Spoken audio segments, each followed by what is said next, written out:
पुणी चर्चा भुवनेश्वर सम hospital गतकाली संध्यारे some medical college जने डाक्तरी छात्र संदेहजनक भाव मृत्यु घटी। मृतक होती बीडीएस प्रथम वर्षर छात्र सत्यस्वरूप पात्र। हस्टेल झुलंता अवस्था मिली मृतदेह पुलिस उद्धार करिछि।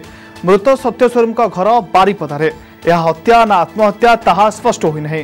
तेबे मृत्युर कारण जानिबा पुलिस खोलताड़ जारी रखिछि। सत्यस्वरूप किछि सहपाठी को पचरा उचरा भी करा जायछि। सेबड़े घटना को नहीं परिवार लोके प्रश्न उठाई। कॉलेज रे तांको पुओ को कौनसी कारण को नहीं मानसिक निर्यातना दिया जाइथिबारु बाध्य होई एपरि करिथिबा अभियोग करिसेंती परिवार लोके। एने खंडगिरी थाना रे से लिखित अभियोग करिसेंती परिवार लोके।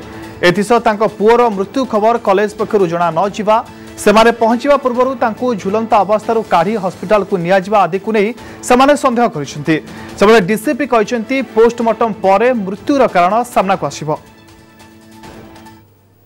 आमे से पुओटी जोठी छाड़ी थिलु पाठ पढिया सम हॉस्पिटल से सम हॉस्पिटल कर्तृपक्ष अद्यावधि आमे मो पु को पोस्टमार्टम करके आनी सारा पर्यंत भी से देखा ना ना फोन टिके भी मत करूना। जो मैंने अच्छा से मोर संपर्क तांकर जो एड्रेस आम देथिलु भी फोन करना। रात्रि रिपोर्ट डेटा उद्धार कराई पोस्टमार्टम पठाई तार वीडियो टेस्ट भी कराई और एपारेंटली जहाँ जाना पड़ुछि माने केस ऑफ सुसाइड तथापि आम पोस्टमार्टम रिपोर्ट हस्तगत है पर्यंत अन्य मान पचरा हो सब आसला जना पड़ो परिवार वर्ग जो अभियोग कर